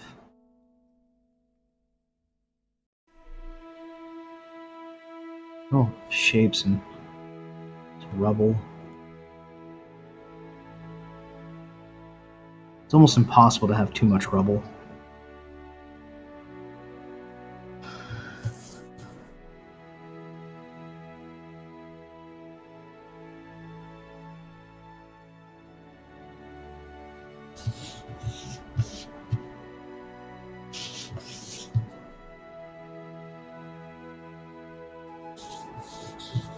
Oh, I like that. I liked that. I like that a lot.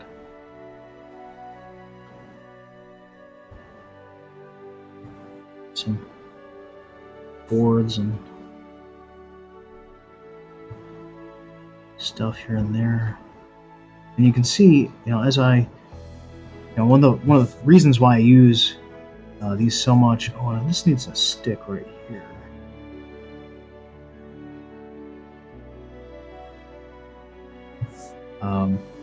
I like using these old and busted brushes is because it gives you a real chance to practice working with that finer tip techniques. So I work on these little like extra things that I'm going to add here and there. Let's add a little some rubble up in here.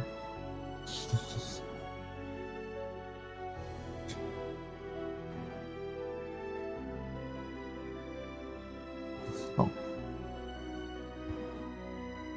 bucket. I don't like that. That's going to have to get fixed in post. I'm just going to come in and take out that dark center. No, that's not too bad. Maybe I'll fix it. I'll probably fix it, to be honest. Yeah, and starting to get there. This is getting a little faded into the background, so let's bring this out a little bit. And you just come through and you start adding little lines here and there to, kind of bring things out. Come back and just kind of like bolster stuff up in a little bit.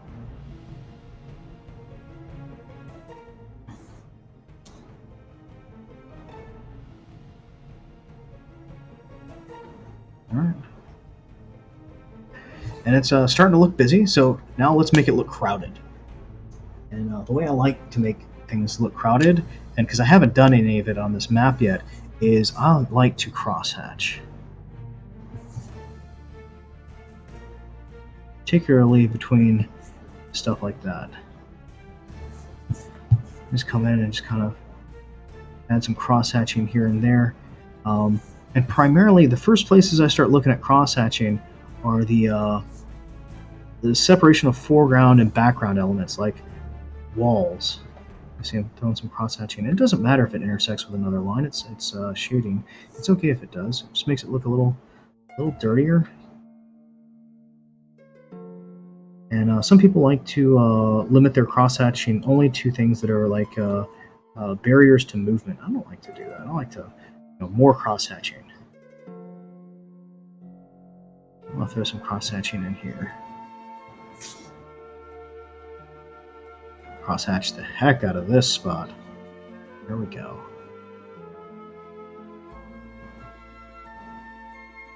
And so like the bushes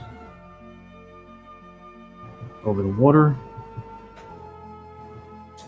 is it kind of gives that illusion of there's like some maybe there's some sticks underneath there. There's and I don't do a particular side. I just kind of go.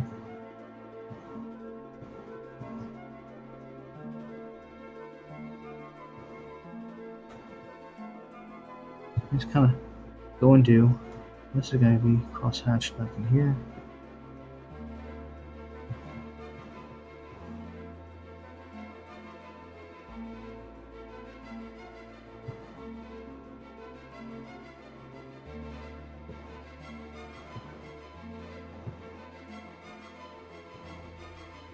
And you can completely just like cross-hatch the heck out of your map.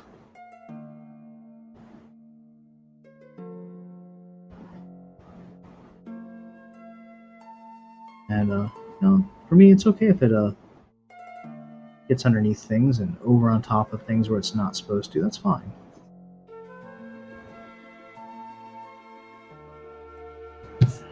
Just come in and just do some cross hatching.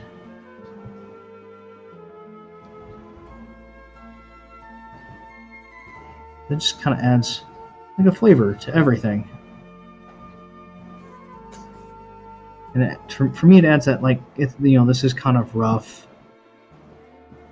This isn't supposed to be perfect looking. Because,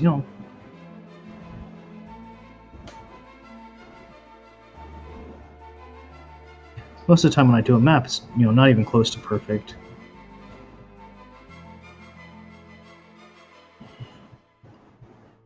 But, I like how they come out anyway. I've got a couple of them that are really good. But, I know that's, he definitely considers himself an artist.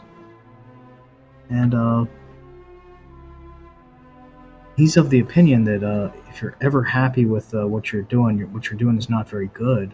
And I just think that's just a horrible way to think about it. He talks about how most artists make their best work when they're miserable. I'm like, no, art should be something that enriches your life. It should make you feel better about yourself. You should feel good, and this should be an enjoyable experience. Like, that whole suffering for your art. Yeah, I get that. Some people like that, but I think when you're making something that's artistic, that you should have fun with it. Maybe it's I've watched way too many Bob Ross videos, but I think everybody needs some happy little trees in their life. So I'm gonna do some happy little cross hatching here for a little while, and I've been kind of in my own zone, so I do often forget that there is a chat that people are watching. Aside from the fact that I just non-stop talk, which I'm actually working on. I'm trying to get better at talking more and more during my streams.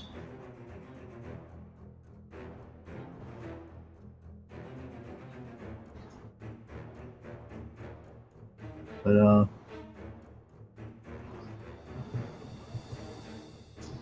yeah, I first started doing a lot of cross hatching. I was watching some tutorial videos on making maps and stuff like that, and there's this guy out there, 2 Minute Tabletop, and he doesn't know me. This isn't not like he actually knows that I'm saying this, but I think he does really good stuff, and I was always looking for a way of like filling in like these extra spaces and creating that separation and detail. And I watched him draw a map, and he did all kinds of cross hatching all over the place. I'm like, oh my, that's kind of what I'm looking at, because I was tried shading in all kinds of other ways, and it never felt quite right.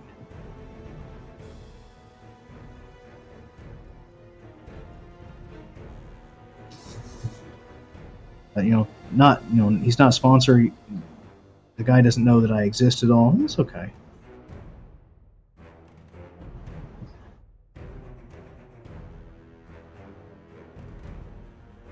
Well, indicator there, some stuff.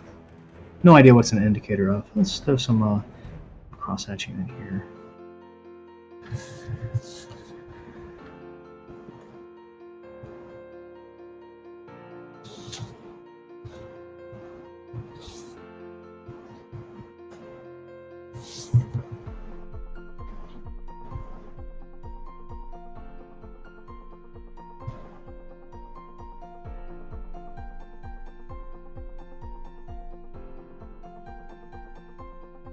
All right.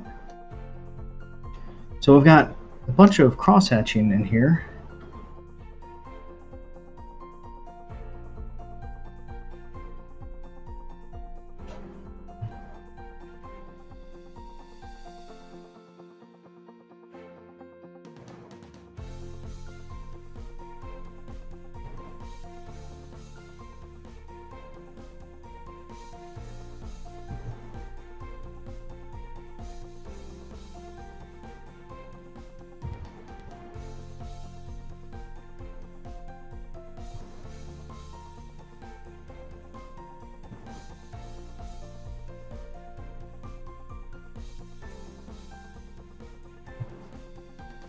I definitely got to practice this a lot more. Just getting a very just overgrown sense to everything that's got grass in it. And normally I'd fill this all with cross hatching, but I saw a picture of this and wasn't figured I'd give it a shot. Oh my, I'm starting to like this. You see, I'm just filling in spaces with texture, and I'm probably going too much. Oh, I gotta do some cross hatching here and more cross hatching.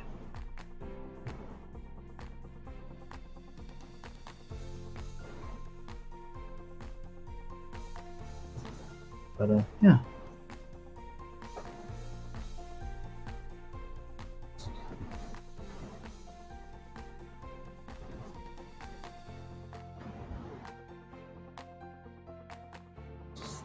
All right.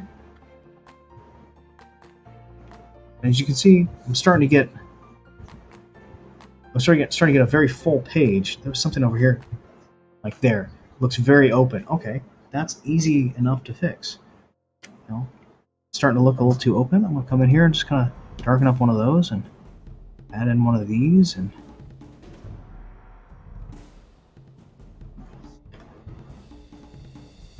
add some stuff.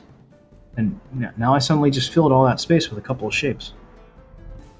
But I think I think this one's almost done. Like almost done, which is wonderful. I love that it's starting to come in there and come together like that. But there we go. So I streamed for like 3 hours yesterday and did like 5 maps, and now I've done 2 hours, and I've just finished inking one. And this isn't even the map that I need for the next game coming up. So I'm going to be here for at least one more map, but I want to make sure I've got that done. So my prep work is done. Although this one technically could work. This would be kind of nice. Ooh, that could be fun too. I think I might actually use this room for the next game. I think that my mistake is going to be come in and do all that stuff. But I don't really want to get to this in the next game that I do in the Weird West game. Like, I've got a bunch of different maps here that I want to try to get through. But, I did not get a whole lot of sleep last night, so I think I may call it one and done today. But anyway, thank you so much for joining me. Thank you very much for all my Patreons who help support this. If you want to help support me, continue what I'm doing, I'm Lunatic Design on Patreon. I'm also Lunatic Design Maps on Instagram and Carty_Chris on Twitter. I post these on a website called drivethrurpg.com, and my publisher name is Lunatic Design, so feel free to look it up there. All of the maps that you see me draw are pay what you want, so you can come pay a penny for them. A lot of people do. Pay $1, pay $5, whatever you want to pay, because I draw these because I enjoy doing it. And for those people who are on my Patreon, thank you so much. You help buy pens and paper when they start wearing out, and you help pay for things like the webcam and headsets and eventually better lighting equipment and stuff like that, like the new stand that I got recently. Yeah, but thank you so much for joining me. Hope you have fun. Be safe, and good gaming.